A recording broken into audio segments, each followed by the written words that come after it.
कालीचरण और तेजराम में दोस्ती थी। इसी दोस्ती के चलते कालीचरण का तेजराम के घर आना जाना शुरू हो गया। कालीचरण की नज़र तेजराम की पत्नी हीराकली पर गई तो पहली नज़र में वह उसके दिल में उतर गई। तेजराम के घर पर वह तेजराम से बात जरूर करता था, लेकिन उसकी निगाहें बार बार हीराकली पर ही जाकर रुकती थी। हीराकली को भी कालीचरण अच्छा लगता था। कालीचरण की भूखी नज़रों की चुभन उसकी देह को सुकून पहुंचाती थी। तेजराम और कालीचरण में दोस्ती कराने में सबसे बड़ा हाथ शराब का था। रोज शाम को दोनों बैठकर साथ साथ शराब पीते और खाना खाते। कालीचरण जानबूझकर खुद कम पीता और तेजराम को ज्यादा पिला देता। तेजराम के बेसुध होने पर वह हीराकली से जी भरकर बातें करता और उसकी खूबसूरती की तारीफ करता। धीरे धीरे हीराकली को भी उसकी बातों में रस आने लगा। उसकी बातें उसका साथ उसे भाने लगा। इस दौरान मौका मिलने पर कालीचरण हीराकली के जिस्म को छू लेता था। कालीचरण की मनसा हीराकली से छिपी नहीं रह सकी। इसका एक कारण यह था कि कालीचरण हीराकली से इज्जत के साथ बातचीत करता था, जबकि तेजराम उसके साथ बेहूदगी से पेश आता था। साथ ही शराब के नशे में उसके साथ मारपीट भी करता था। हीराकली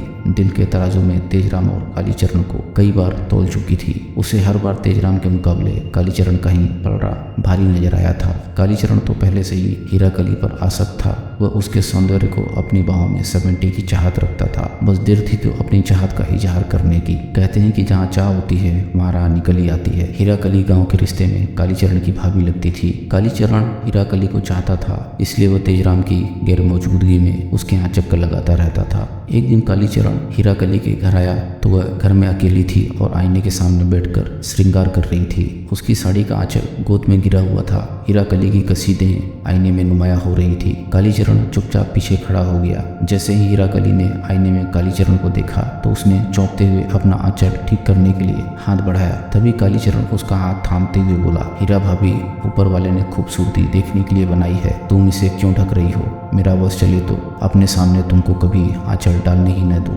इस खूबसूरती को पर्दे में बंद मत करो। उसे श्रृंगार करते देख कालीचरण ने उससे शरारत की तो वह बोली, पागल कहेंगे, तुमको तो हमेशा शरारत सूझती है। काली, एक बात बताओ, जब भी तुम मुझे छूने की कोशिश करते हो तो मुझे डर लगता है कि कहीं मुस्कान के पापा न देख लें और तुम्हारी चोरी पकड़ी जाए। हीराकली मुस्कुराई, अरे भाभी, इस बात को लेकर तुम चिंता क्यों करती हो? मुझे सिर्फ इतना बताओ कि मेरी शरारत से तुम्हें तो कोई परेशानी नहीं होती? बुरा तो नहीं मानती मेरी छेड़छाड़ का? बिल्कुल नहीं, पर एक बात बताओ कि तुम्हारी इन बातों का मतलब क्या है? कहीं तुम मुझ पर डोरे डालने की कोशिश तो नहीं कर रहे हो? हीराकली ने कालीचरण के मन की था लेनी चाहिए। भाभी, जब तुम जान ही गई हो तो दिल की बात तुम्हें बता ही दूं।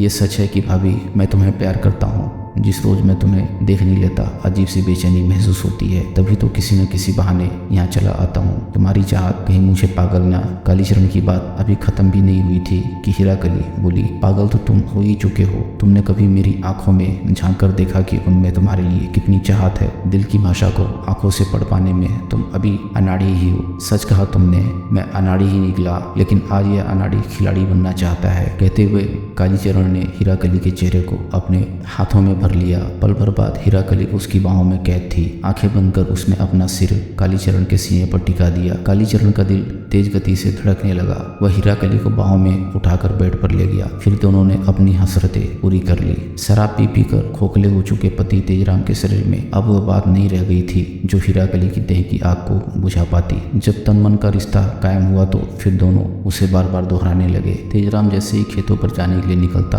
तो हीराकली कालीचरण को फोन कर देती। कालीचरण तुरंत उसके पास आ धमकता और फिर दोनों अपनी हसरतें पूरी करते। यह राज आखिर कब तक राज बना रहता? आखिर दोनों की रंगरेलियों की पोल खुल गई। एक दिन तेजराम हीराकली से यह कहकर घर से निकला कि वह काम से शहर जा रहा है और रात तक लौटेगा। तेजराम के निकलते ही हीराकली ने कालीचरण को फोन करके बता दिया कि आज मौका अच्छा है, इसलिए वो तुरंत आ जाए। कालीचरण भी बिना देर किए हीराकली के घर पहुंच गया। आते ही उसने हीराकली के गले में अपनी बाहों का हाथ डाल दिया। अरे ये क्या कर रहे हो? थोड़ा सब्र तो करो।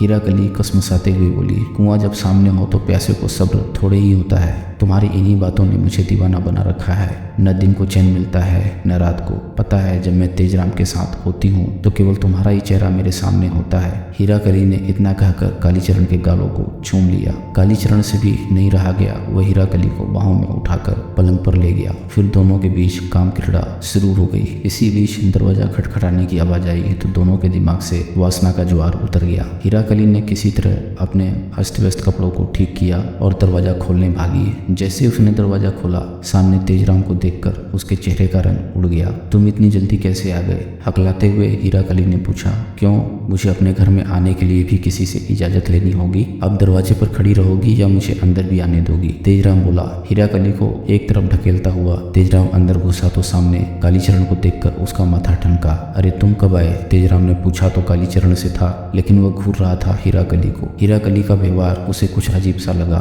वह खुद को असहज महसूस कर रही थी। उसके बाल बिखरे हुए थे, माथे की बिंदी गले पर चिपकी हुई थी। कालीचरण भी परेशान सा दिख रहा था। कुछ देर इधर उधर की बातें करने के बाद कालीचरण वहां से चला गया। उसके जाने के बाद तेजराम ने हीरा कली से सीधा सवाल दागा। कालीचरण यहाँ क्या करने आया था? मुझे क्या पता, तुमसे ही मिलने आया होगा, हकलाते हुए हीरा कली बोली। लेकिन मुझसे तो उसने कोई बात नहीं की, अब मैं क्या जानूं? यह तो तुम्हें ही पता होगा, हीरा कली ने कहा तो तेजराम गुस्से का घूंट पीकर रह गया। दरअसल सब कुछ समझते हुए भी वह उस समय कुछ नहीं बोला। तेजराम को एक बार हीरा कली और कालीचरण के संबंध के बारे में शक पैदा तो हुआ, वह फिर बढ़ता ही गया। तेजराम ने सख्ती का रुख अख्तियार कर लिया। वह घुमा फिरा कर पहले हीरा कली से कालीचरण के आने के बारे में पूछता। हीरा कली तेजराम की बातों का उल्टा सीधा जवाब दे देती तो वह उसकी पिटाई कर देता। इसी बीच तेजराम बीमार पड़ गया। ऐसा बीमार पड़ा कि चारपाई से लग गया। कुछ दिन में ही आंत फटने से उसकी मौत हो गई। पति की मौत के बाद तो हीरा कली आजाद हो गई। तेजराम की 5 बीघा जमीन भी हीरा कली को मिल गई।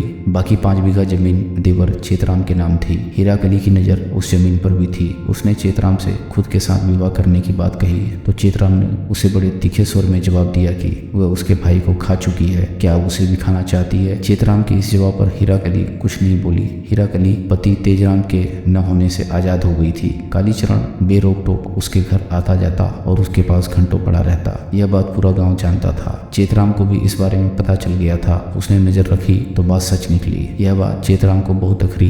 भाभी को गांव भर में सरेआम इज्जत उछालना चेतराम से बर्दाश्त नहीं हो रहा था। उसका हीरा कली से रोज विवाद होने लगा। इसी बीच चेतराम ने अपनी 1 बीघा जमीन बेच दी। इस पर हीरा कली चेतराम से खूब लड़ी। हीरा कली ने अपने संबंधों के बीच चेतराम को आते देखा तो वह उससे छुटकारा पाने का रास्ता सोचने लगी। वैसे भी उसके हटने से उसे दोहरा लाभ होने वाला था। एक तो वह उसके हटने के बाद कालीचरण के साथ आराम से जिंदगी बिता सकती थी, दूसरा चेतराम की शेष 4 बीघा जमीन भी उसे मिल जाती। उसे यह भी डर था कि कहीं अपनी बाकी जमीन भी चेतराम न बेच दे। उसने कालीचरण को पूरी बात बताई कि चेतराम के मरने से उन दोनों को किस तरह फायदा होगा। कालीचरण वैसे भी अपराधी किस्म का था। अपने 2 साथियों पराग और धर्मवीर के साथ गोरखपुर के रामदास की हत्या करके गांव भाग आया था। इसलिए जब हीरा कली ने चेतराम को ठिकाने लगाने की बात कही तो उसकी बात मानने को तैयार हो गया। एक रात कालीचरण चेतराम को शराब पिलाने के बहाने ले गया। चेतराम अपनी बाइक से उसके साथ गया। शराब खरीद कर वे दोनों घर से लगभग 7 किलोमीटर दूर सड़क किनारे बैठकर शराब पीने लगे। कालीचरण ने चेतराम को अधिक शराब पिलाई। चेतराम के नशे में धूत होने पर कालीचरण ने कटीले तार से उसका गला